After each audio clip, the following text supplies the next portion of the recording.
സാറേ, ഈ കോൺഗ്രസ് ഈ സ്ഥാനാർത്ഥി പട്ടിക ഏതാണ്ട് അന്തിമ രൂപമാവും. ടോപ്പ് ഗിയറിലേക്ക് തന്നെയാണ് പോകാനുള്ള സാധ്യത കാണുന്നത്. പ്രധാനപ്പെട്ട ആൾക്കാർ ഇടം പിടിച്ചിട്ടുണ്ട്. എനിക്ക് തോന്നുന്നു പതിവിലും വലിയ ഊർജ സ്വീകരിച്ചിട്ടാണ് അവർ മുന്നോട്ട് പോകുന്നത്. എന്താണ് പൊതുവരത്തെ പ്രതിസ്ഥിതി? കോൺഗ്രസിനെ സംബന്ധിച്ചിടത്തോളം സ്ഥാനാർത്ഥി നിർണയം എന്ന് പറയുന്നത് കടുകട്ടിയാണ്. കാരണം 140 സീറ്റ് കിട്ടിയാലും ആ 1400 പേര് ഉണ്ട് ക്യൂ നിൽക്കുന്ന ഒരു അവസ്ഥയാണ് കോൺഗ്രസിനുള്ളത്. അതിൽ നിന്ന് കടഞ്ഞെടുത്ത ഒരു 60, 70, 80 പേരെ കണ്ടെത്തുക, ചിലപ്പോൾ 90 സീറ്റ് വരെ കോൺഗ്രസിന് കിട്ടിയേക്കാം. അങ്ങനെയാണ് അവർ ശ്രമിക്കുന്നത്. കേരള കോൺഗ്രസിൻ്റെയൊക്കെ സീറ്റുകളുടെ എണ്ണം കുറച്ചുകൊണ്ട് മുസ്ലിം ലീഗിന് മാക്സിമം തൃപ്തിപ്പെടുത്തിക്കൊണ്ടൊക്കെ മറ്റ് ഘടകകക്ഷികൾക്കൊക്കെ 1-2 സീറ്റ് കൊടുത്ത് 90 സീറ്റെങ്കിലും അവർക്ക് മത്സരിക്കാൻ കിട്ടണമെന്നുള്ള ഉദ്ദേശത്തിലാണ് നിൽക്കുന്നത്. അപ്പോൾ ആ സന്ദർഭത്തിൽ ഈ 90 കിട്ടിയാലും തികയാത്ത അവസ്ഥയാണ്. 20 എണ്ണം നിലവിലെ ആളുകൾക്ക് തന്നെ പോവുകയാണ്. അതിൽ രാഹുൽ മാങ്കൂട്ടത്തിലും കെ ബാബു ഒഴിച്ച് ബാക്കി മുഴുവൻ പേരും നിലവിലെ MLA-മാർ മത്സരിക്കാൻ തയ്യാറാണ്. അപ്പോൾ അത് ഏതാണ്ട് 20 പേര് അങ്ങനെ തന്നെ പോയി. അപ്പോൾ 60 പേരുടെ ലിസ്റ്റ് പ്രഖ്യാപിച്ചാൽ ബാക്കി 40 ഉള്ളൂ പുതുമുഖങ്ങൾ അല്ലെങ്കിൽ പുതുമ ഉള്ളവർ എന്ന് പറയാൻ. അതിലാണ് നമ്മൾ ഈ പ്രമുഖന്മാർ കുറേ പേര് എടുത്തിരിക്കുന്നത്. അവരെ പിന്നെ ആദ്യം ചോദ്യം ചെയ്യാൻ വഴിയില്ല. കെ മുരളീധരൻ വട്ടിയൂർക്കാവ് മത്സരിക്കുന്നത് ചോദ്യം ചെയ്യാൻ വഴിയില്ല.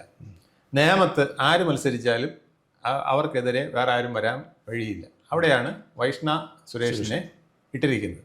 യുവതാരം, അപ്പോൾ ജൻസികളുടെ വോട്ട് കിട്ടും എന്നൊക്കെ പറഞ്ഞാണ് ഇപ്പം വൈഷ്ണയെ അവിടെ ഇട്ടിരിക്കുന്നത്. നമുക്ക് മറ്റു കാര്യങ്ങളിൽ കടക്കും മുമ്പ് അതെങ്ങനെ അത് അവിടെ റിഫ്ലക്റ്റ് ചെയ്യും എന്നുള്ളതാണ്. ഈ കുട്ടി മുട്ടട വാർഡിൽ മത്സരിച്ചപ്പോൾ കോർപ്പറേഷൻ ഇലക്ഷനിൽ സ്വാഭാവികമായും ചെറുപ്പക്കാരനായ ശംഭു എന്ന് പറയുന്ന CPM-ൻ്റെ ഒരു അയാൾ വലിയ മോശമൊന്നുമല്ല. പക്ഷേ ആ ശംഭുവിനെ വളരെ പെട്ടെന്ന് തന്നെ ആ ഒരു വിവാദത്തോടു കൂടിയാണ് ഈ കുട്ടി വോട്ടേഴ്സ് ലിസ്റ്റിൽ നിന്ന് പുറത്തായത് കൂടിയാണ് ആ കുട്ടി. അപ്പോൾ ആ കുട്ടിക്ക് വാസ്തവത്തിൽ തിരുവനന്തപുരത്ത് ഒരു ഇമേജ് ഉണ്ട്. ഇപ്പോൾ കേരളം മൊത്തം അറിയപ്പെടുന്നതാണ്. പിന്നെ ആൾ പിടിക്കുകയാണ്, ആൾക്കാരുടെ ഇടയിൽ ഓടി നടന്ന് വോട്ട് പിടിക്കാനൊക്കെ പിടിക്കുകയാണ്. ഇച്ചിരി സോഷ്യൽ മീഡിയ ബന്ധവുമുണ്ട്.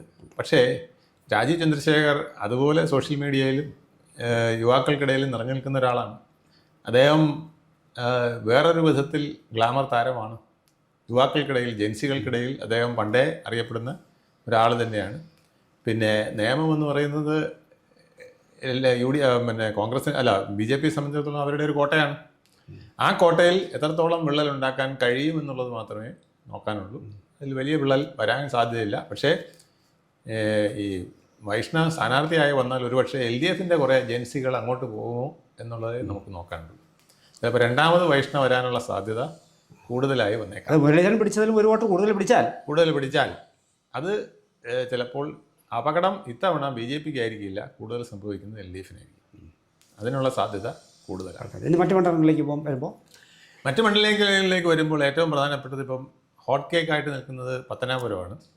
അപ്പോൾ അവിടെ ജ്യോതികുമാർ ചാമക്കാല തീർച്ചയായിട്ടും കഴിഞ്ഞ തവണ തന്നെ വളരെ കോമ്പറ്റീറ്റീവായിട്ടുള്ള ഒരു ഫൈറ്ററായിരുന്നു. പക്ഷേ കഴിഞ്ഞ തവണ ഗണേഷ് കുമാറിന് നല്ലൊരു ഇമേജ് നിന്നുകൊണ്ട് പ്രശ്നമില്ലാതെ പോയി.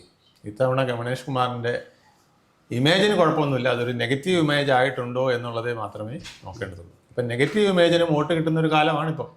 അപ്പോൾ അത് എത്രത്തോളം വോട്ട് കിട്ടും എന്നുള്ളത് നോക്കേണ്ടതുണ്ട്. അല്ലെങ്കിൽ ഒരു സ്ട്രാറ്റജിക്കലി പൊളിറ്റിക്കലി ജ്യോതികുമാർ ചാമക്കാലയ്ക്ക് വലിയ എഡ്ജ് കിട്ടിയിട്ടുണ്ട്.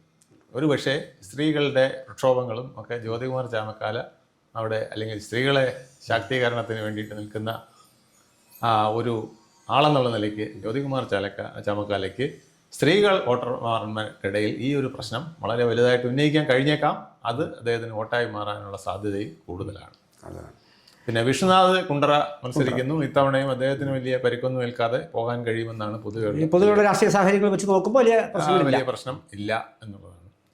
അരുവിക്കരയിലേക്ക് വരുമ്പോൾ കൊട്ടാരക്കര വലിയൊരു ഫൈറ്റ് നടക്കുകയാണ്. അതൊരു പ്രവചനാതീത ഫൈറ്റാണ്. ഐഷാ പോറ്റി വോട്ട് പിടിക്കാൻ പണ്ടേ പിടിക്കുകയാണ്.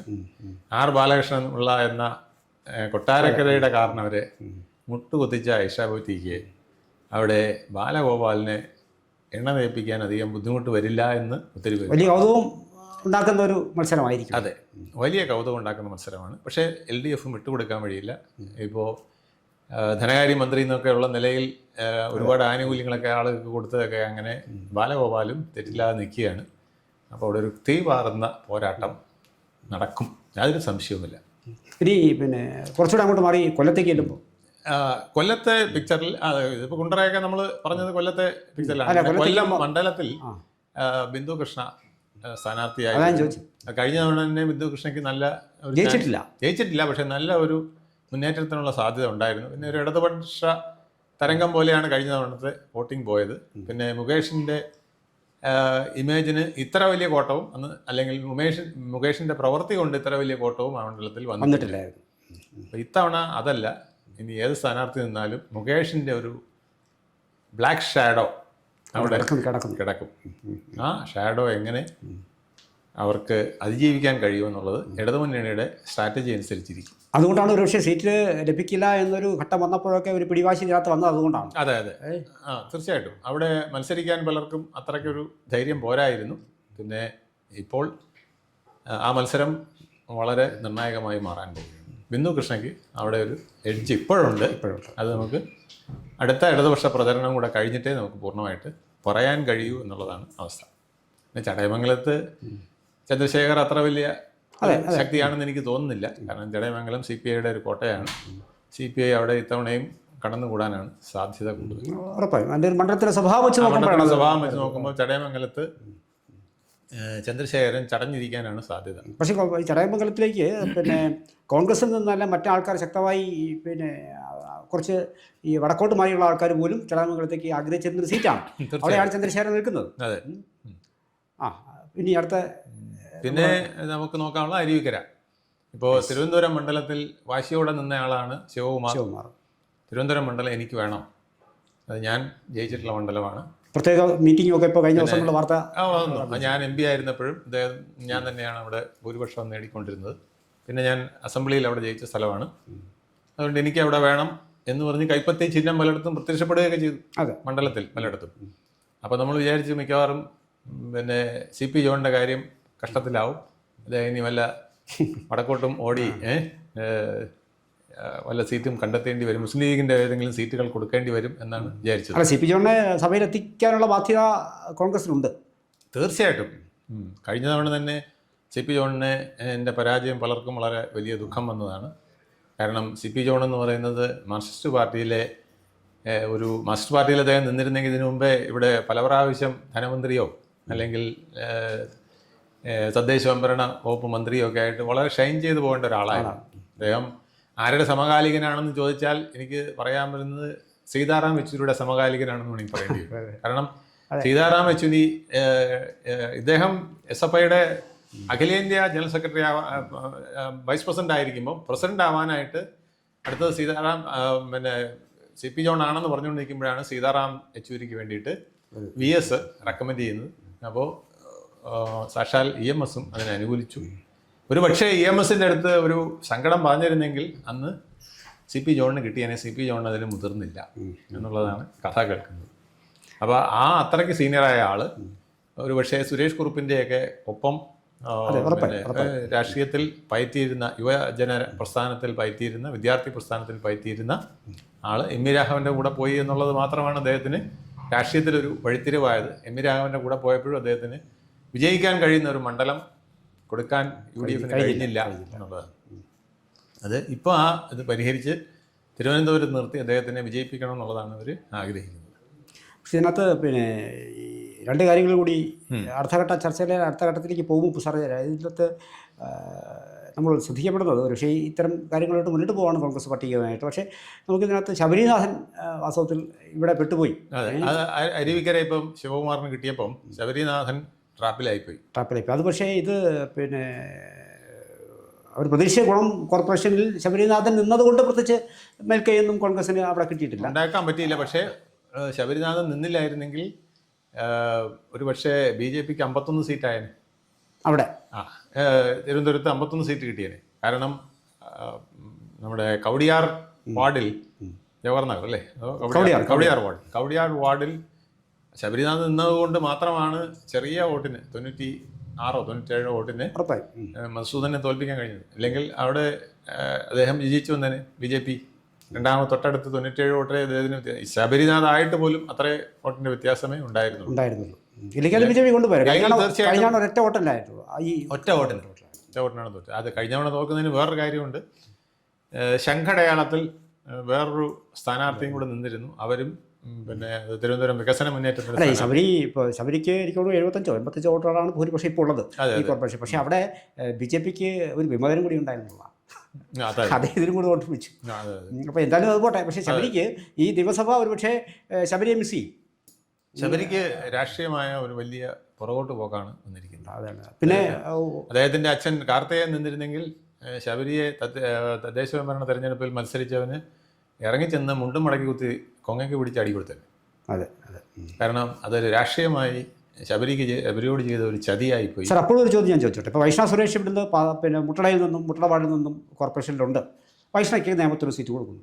എന്നാൽ പിന്നെ അങ്ങനെ ഒരു രീതി ശബരിക്കും അങ്ങനെ കൊടുക്കാൻ എവിടെയുള്ളത്? അരുവിക്കരയാണ്. അരുവിക്കര കൊടുക്കുകയും കൊടുത്താൽ ശിവകുമാർ പിന്നെ അവിടെ പോകും. ശിവകുമാറിന് തിരുവനന്തപുരം കൊടുക്കേണ്ടി വരും. ശിവകുമാറിന് തിരുവനന്തപുരം കൊടുത്താൽ CP ജോൺ എവിടെ പോകും? CP ജോണിന് പിന്നെ വടക്കോട്ട് എവിടെയെങ്കിലും ലീഗിൻ്റെ ഒരു മണ്ഡലം പോകേണ്ടി വരും. തിരുവമ്പാടിയോ ഏതെങ്കിലും. കിട്ടിയാൽ കിട്ടി, ഇല്ലെങ്കിൽ ഇല്ല എന്നുള്ള അവസ്ഥയിലാവും. അപ്പോഴാണ് ശബരിക്കെതിരെ ഒരു അപ്പോൾ ഇതെല്ലാം പറഞ്ഞ് ശബരിക്ക് ഒരു ഫോക്കസ് ഇവിടെ തന്നെ നിർത്താനായിട്ട്. പിന്നെ വേറൊന്നുണ്ട്, ശബരി അരുവിക്കര പോയി അരുവിക്കര ജയിച്ചാൽ ഇവിടെ BJP ഒരു സീറ്റും കൂടെ കൂടുതൽ പിടിക്കും. കേവല ഭൂരിപക്ഷം ഉറപ്പാവും. അങ്ങനെ ഒരു പ്രശ്നമുണ്ട്. പിന്നെ അത് കേട്ടെ, ഇത് കാര്യങ്ങളാണ്. പിന്നെ 5 MP-മാർ മത്സരിക്കാൻ പിന്നെ കച്ചകെട്ടുന്നു എന്നൊരു വാർത്ത കച്ചകെട്ടുന്നു. ഇത് വലിയൊരു പ്രതിസന്ധിയാണ് വലതു മുന്നണിയെ സംബന്ധിച്ചിടത്തോളം. കാരണം 5 MP-മാർ മത്സരിക്കാൻ ഇറങ്ങിയാൽ തിരിച്ച് അതുപോലെ വിജയിക്കണമെന്നില്ല. ഈ സ്ഥലങ്ങളിലൊക്കെ തിരിച്ച് ഇതുപോലെ വിജയിച്ച് വരണമെന്നില്ല. ഇപ്പോൾ കണ്ണൂർ സുധാകരൻ ആയതുകൊണ്ടാണ് കണ്ണൂർ കിട്ടിയത്. കണ്ണൂർ പാർലമെൻറ്റ് സീറ്റ് സുധാകരൻ മാറി അദ്ദേഹം അസംബ്ലിയിലേക്ക് വന്നാൽ അദ്ദേഹം ചിലപ്പം ഭരണം കിട്ടിയാൽ ഒരു മന്ത്രിയാകും എന്നുള്ള. അതുപോലെ രാഘവൻ കോഴിക്കോട് രാഘവൻ അതുപോലെയാണ്. ഈവൻ അടൂർ പ്രകാശ് അതുപോലെ തന്നെ ഒരു സാധനമാണ്. അദ്ദേഹത്തിന് പകരം വേറൊരാൾ ചിലപ്പോൾ ആറ്റിക്ക് നിന്നാൽ ജയിക്കണമെന്നില്ല. അവിടെ ചിലപ്പോൾ BJP-യോ CPM-ഓ ആയിരിക്കും വിജയിക്കുക. പിന്നെ കൊടിക്കുന്നിൽ അതുപോലെ തന്നെ. കൊടിക്കുന്നിലും ആ പ്രദേശത്ത് ഏറ്റവും സ്വീകാര്യനായ ഒരാളാണ്. ഒരാൾക്കത് ചിലപ്പോൾ ആ വിജയം നേടാൻ കഴിഞ്ഞില്ല. ഇവരുടെ വാദം പിന്നെ ബലപ്പെട്ട് വരികയും ഇവരൊക്കെ ഏതെങ്കിലും ഒരു സാഹചര്യത്തിൽ ഇവർക്ക് മത്സരിക്കാൻ അവസരം കൊടുക്കുക, പിന്നെ എന്തിന് താൻ കുറയ്ക്കണമെന്ന് KC-ക്ക് തോന്നിയല്ലോ. അതെ, അല്ല അത് പിന്നെ അവസാനം എന്ത് വന്നാലും ചിലപ്പോൾ അങ്ങനെ ഒന്നും വരും. രണ്ടുപേര് ഒരു എല്ലിൻ കഷ്ണത്തിൽ കടിക്കുമ്പോൾ മൂന്നാമത് ഒരു കുരങ്ങച്ചൻ വന്നത് അടിച്ചുകൊണ്ട് പോകാൻ വഴിയുണ്ട്. അപ്പോൾ ഇത്തരം സാധ്യതകൾ പിന്നെ കോൺഗ്രസിൽ ഇപ്പോൾ ഒരു പൊളിറ്റിക്കലി ഒരു എഡ്ജ് അവർക്ക് ഉണ്ട്. അത് കളയുന്ന രീതിയിലുള്ള പ്രവർത്തനങ്ങൾ ഉണ്ടാകാതിരുന്നാൽ മതി. അത് ഇപ്പോൾ കളയാൻ ഒരു വഴിയില്ല. കാരണം ഇപ്പം ഇലക്ഷനാണ്, അവർക്കറിയാം. ഇപ്പം കളഞ്ഞാൽ പിന്നെ അവർക്ക് ഒരു ചാൻസ് ഇല്ല. അതുകൊണ്ട് റിസൾട്ട് വരുന്നവരെ വലിയ പ്രശ്നം വരാം. പക്ഷേ വിമതന്മാർ ഒരുപാട് വരാം. കാരണം 20 സീറ്റ് നിലവിലുള്ളവർക്ക് പോയി. പിന്നെ 20 സീറ്റ് നമ്മളിപ്പോൾ പറഞ്ഞ പോലത്തെ പ്രഗത്ഭന്മാർക്ക് പോകുന്നു. 40 സീറ്റ് അങ്ങനെ പോയി. ബാക്കി ഒരു 20-30 സീറ്റിൽ യൂത്ത് കോൺഗ്രസിന് ഒരു 10 സീറ്റ് കൊടുക്കേണ്ടി വരും. വനിതകൾക്ക് 4-5 സീറ്റ് കൊടുക്കേണ്ടി വരും. ഇതെല്ലാം കഴിഞ്ഞിട്ട് പിന്നെ ഈ സ്ഥാനാർത്ഥി മോഹികളായിട്ട് 250 പേര് തന്നെ KPCC-യിലുണ്ട്. അപ്പോൾ ഇവരൊക്കെ എവിടെ പോകും? ഇവർക്കൊക്കെ സീറ്റ് കൊടുക്കണ്ടേ? 250-ൽ എല്ലാവരും മോഹിച്ച് നിൽക്കുന്നവരാണ്. എല്ലാം ജനറൽ സെക്രട്ടറിമാരും ജോയിന്റ് സെക്രട്ടറിമാരും ഒക്കെ ആയിട്ടുള്ള KPCC ഭാരവാഹികൾ 250 ഉണ്ട്. ഇവർക്ക് ആര് സീറ്റ് കൊടുക്കും? സീറ്റ് കൊടുത്തില്ലെങ്കിൽ ഇവർക്കറിയാം 5 വർഷം കഴിഞ്ഞാലത്തെ അവസ്ഥ പറയാൻ പറ്റില്ല. പിന്നെ ചിലപ്പോൾ ഒരു LDF-ഓ BJP-യോ ആരാ വരുന്നതെന്ന് അറിയാൻ നോക്കില്ല. അപ്പോൾ വീണ്ടും 10 വർഷം കഴിഞ്ഞിട്ടായിരിക്കും പിന്നെ അവൻ്റെ രാഷ്ട്രീയ ഭാവി ഉദിക്കുന്നത്. രാഷ്ട്രീയത്തിൽ 10 വർഷം എന്ന് പറഞ്ഞാൽ വലിയ ഗ്യാപ്പല്ലേ, പോയി അണഞ്ഞു പോകും. ശ്രീരാമന്റെ വനവാസത്തേക്കാൾ എത്രയോ കൂടുതലാണ് ഈ രാഷ്ട്രീയ വനവാസം. അപ്പം അതൊന്നും പിള്ളേർ തയ്യാറാവില്ല. ഇപ്പോഴത്തെ ആൾക്കാർ യൂത്തന്മാർ തന്നെ ഒത്തിരി പേര് ചാടി ഇറങ്ങും.